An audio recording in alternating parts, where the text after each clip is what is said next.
Welcome to our channel. Today we how to install IBM QRadar easy tutorial step by step clearly. Begin by downloading the latest version of IBM QRadar from the official IBM website.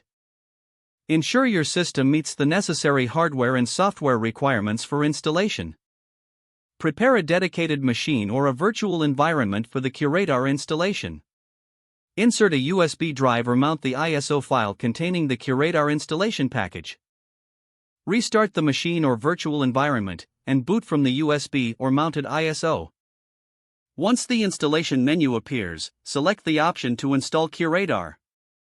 Follow the on-screen prompts to accept the license agreement. When prompted, choose the type of installation that suits your needs, either a fresh install or an upgrade. Configure the network settings by entering the required IP address, subnet mask, and gateway. Set the hostname for your QRadar system, ensuring it complies with your network naming conventions. Proceed by selecting the time zone that suits your location. After configuring the network and time settings, the installer will begin the installation process.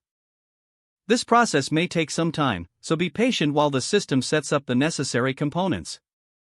Once the installation is complete, the system will prompt you to remove the installation media. Reboot the system to complete the installation. After rebooting, log into the QRadar console with the default credentials provided in the installation guide. Follow any additional setup instructions that appear to finalize the configuration. Explore the dashboard to familiarize yourself with the features and capabilities of IBM QRadar. Congratulations, you have successfully installed IBM QRadar. If the page does not load, refresh the browser or try again in a private or incognito window. Make sure you are using the correct email address, then retype it carefully to avoid small typos. If your password is not accepted, use the reset option and create a new strong password you can remember. Check your spam folder for verification or security emails, then complete any requested confirmation steps. Enable two-factor authentication if available to improve account security and reduce unauthorized access risk.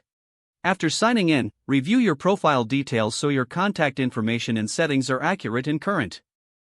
If you see an error message, note it down and try again after restarting your device and internet connection.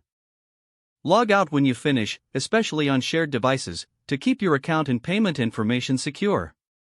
If the page does not load, refresh the browser or try again in a private or incognito window. Don't forget to like this video and subscribe to our channel for more step-by-step tech guides.